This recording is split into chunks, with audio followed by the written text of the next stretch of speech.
Magandang araw mga bata. Para sa ating unang araw, parabola at paglalarawan ng tauhan. Ano-ano ang ginagawa ng mga bata sa larawan?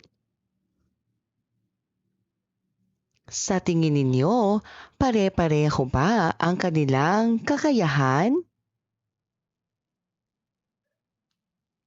Ano kaya ang mangyayari kung hindi nila gagamitin ang kanilang kakayahan?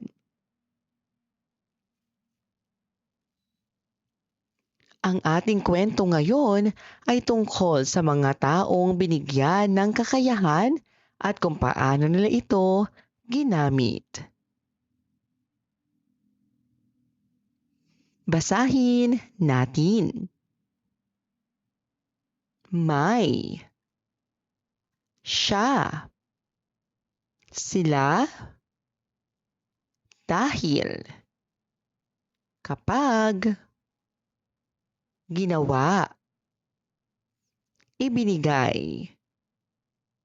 Ang high-frequency words ay mga salitang madalas nating nakikita, naririnig, at ginagamit sa pagbasa at pagsulat. Madalas itong makita at mabasa sa mga kwentong pambata at maging sa parabola. Ano ang parabola? Ang parabola ay isang uri ng kwento na nagtuturo ng aral sa buhay. Madalas itong gumagamit ng mga pangyayari na may malalim na kahulugan. Basahin natin. Parabola ng talento.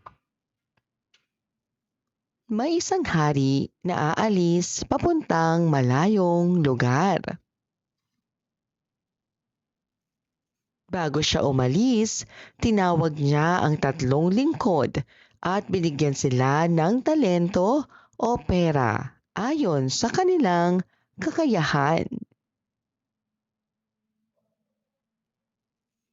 Ang una ay 5 talento, ang ikalawa ay 2, at ang ikatlo ay 1.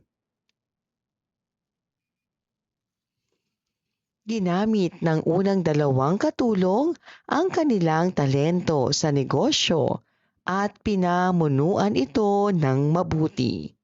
Kaya't nadoble ang kanilang kita. Ngunit ang ikatlong katulong ay natakot, kaya ibinaon niya sa lupa ang kanyang isang talento at hindi ito pinakinabangan.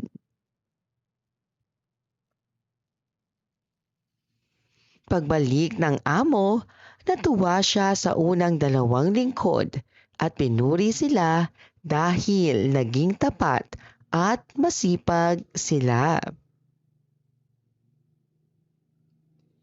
Ngunit nagalit siya sa ikatlong lingkod dahil wala itong ginawa. Ilang lingkod ang binigyan ng talento ng hari. Ano ang ginawa ng una at ikalawang lingkod sa kanilang talento? Bakit pinagalitan ang ikatlong lingkod? Sino ang mga lingkod na pinuri ng hari? Ano ang aral ng parabola? Paglalarawan ng katangian ng tauhan. Anong katangian mayroon ang unang lingkod? Ang unang lingkod ay masipag at responsable. Anong katangian mayroon ang ikalawang lingkod? Ang ikalawang lingkod ay masunurin at masikap. Anong katangian mayroon ang ikatlong lingkod? Ang ikatlong lingkod ay tamad, takot at hindi responsable. Gawin natin. Isulat ang mga elemento ng kwento ng parabola ng talento.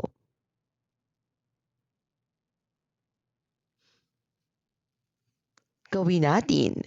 Sumulat ng 3 hanggang 4 na pangungusap na talata tungkol sa tanong. Paano mo magagamit ang iyong talento upang makatulong sa iba? Ikalawa at ikatlong araw. Pangatnig at tambalang pangungusap. Nag-aral si Ana. Nakatapos siya ng gawain. Maaari ba nating pagsamahin ang dalawang pangungusap?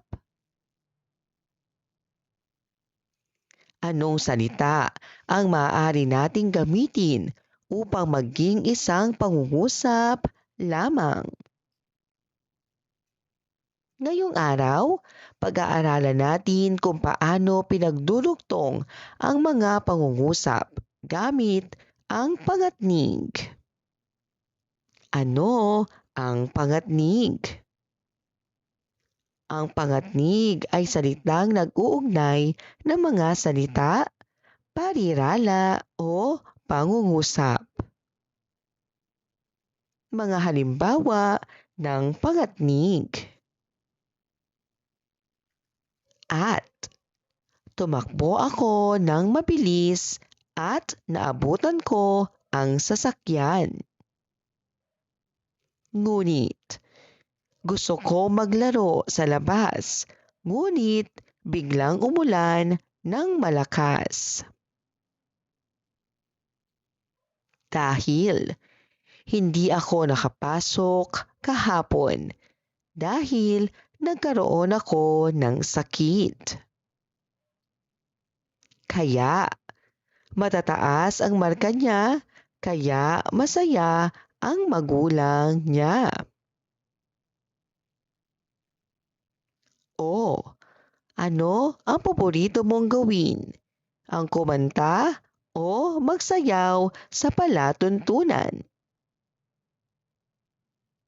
Sapagkat mahalaga sa akin ang pamilya ko, sapagkat sila ang nagbibigay sa akin ng inspirasyon. Tambalang pangungusap. Ang tambalang pangungusap ay binubuo ng 2 payak na pangungusap na pinag-uugnay ng pangatnig. Basahin natin. Siya. Sila. May. Dahil. Kapag. Ginawa. Gawin natin. Piliin ang tamang pangatnig upang mabuo ang pangungusap.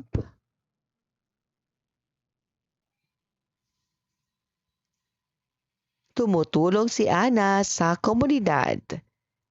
Patlang siya ay may malasakit sa kapwa. Naglinis ang mga bata. Patlang nagtanim sila ng mga halaman sa barangay. Gusto kong tumulong.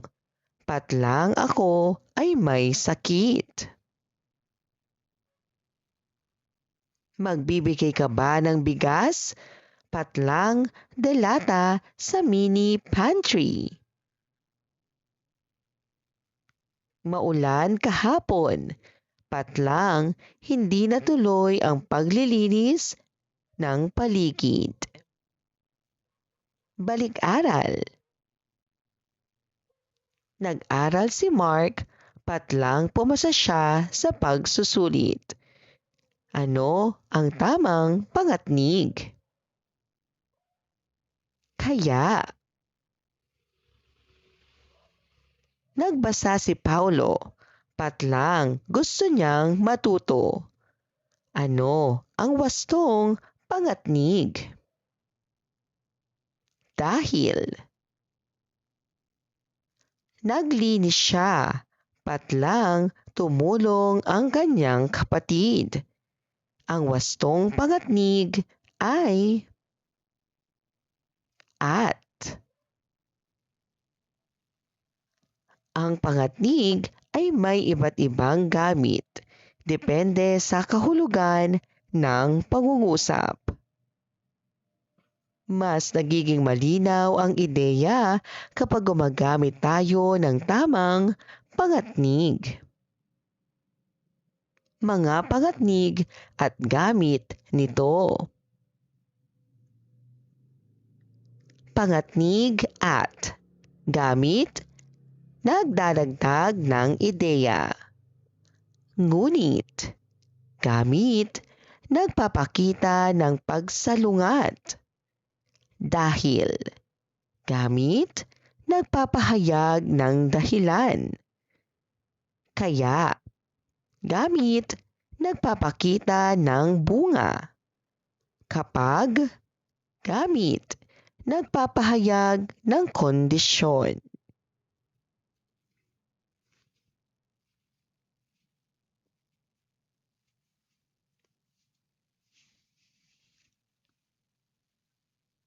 Basahin natin.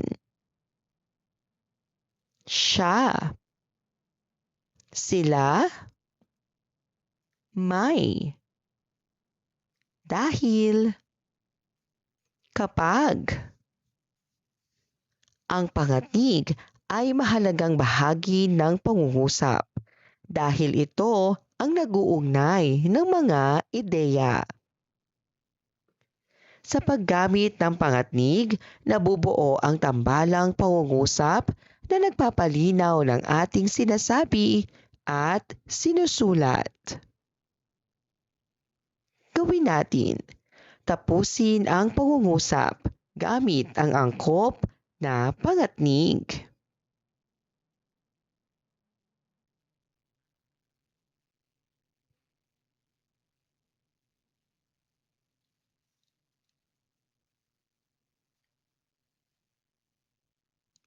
Ika-4 na araw, parabola at suliranin at solusyon.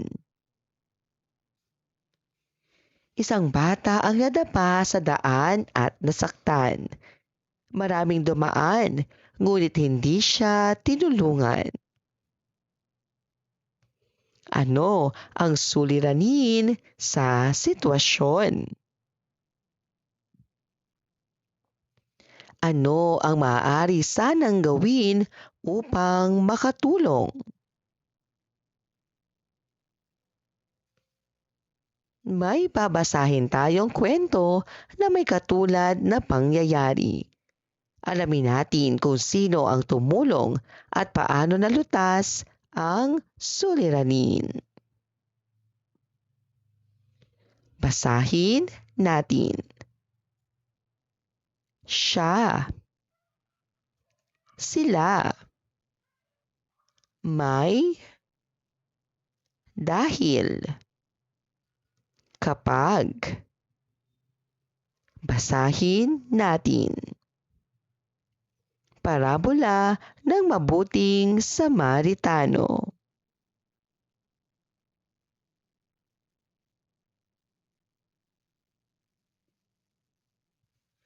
Isang lalaki ang naglalakbay mula sa Jerusalem patungong Jericho.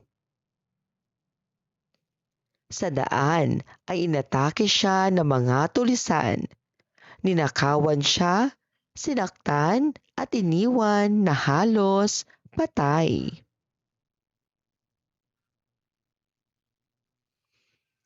May dumaan na isang pari, ngunit hindi siya tumulong. Dumaan din ang isang levita, ngunit tumingin lamang at nagpatuloy ng lakad. Paglaon, isang Samaritano ang dumaan. Nakita niya ang sugatang lalaki at siya ay naawa. Nilinis at tinakpan niya ang sugat ng lalaki. Isinakay sa kanyang hayop at dinala sa isang bahay panuluyan. Ano ang nangyari sa lalaki sa daan? Sino-sino ang dumaan ngunit hindi tumulong? Ano ang ginawa ng Samaritano? Kung ikaw ay makakakita ng taong nangangailangan, ano ang gagawin mo?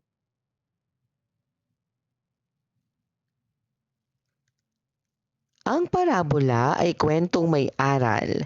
Sa pagtukoy ng suliranin at solusyon, mas nauunawaan natin ang mensahe ng kwento. Gawin natin. Piliin ang tamang sagot.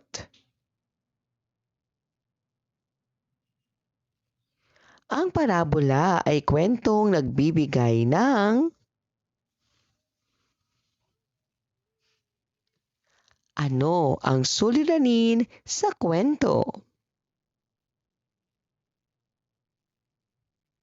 Sino ang tumulong sa sugatang lalaki? Tama o mali?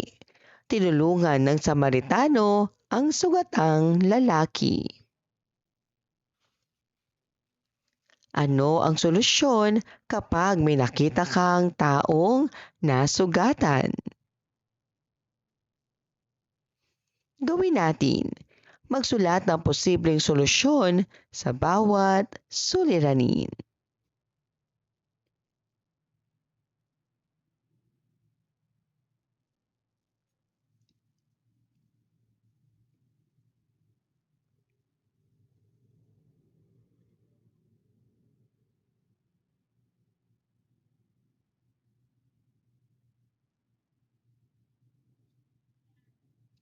Maraming salamat po sa inyong panonood at pakikinig. Hanggang sa muling pag-aaral ng asignaturang Filipino. Paalam!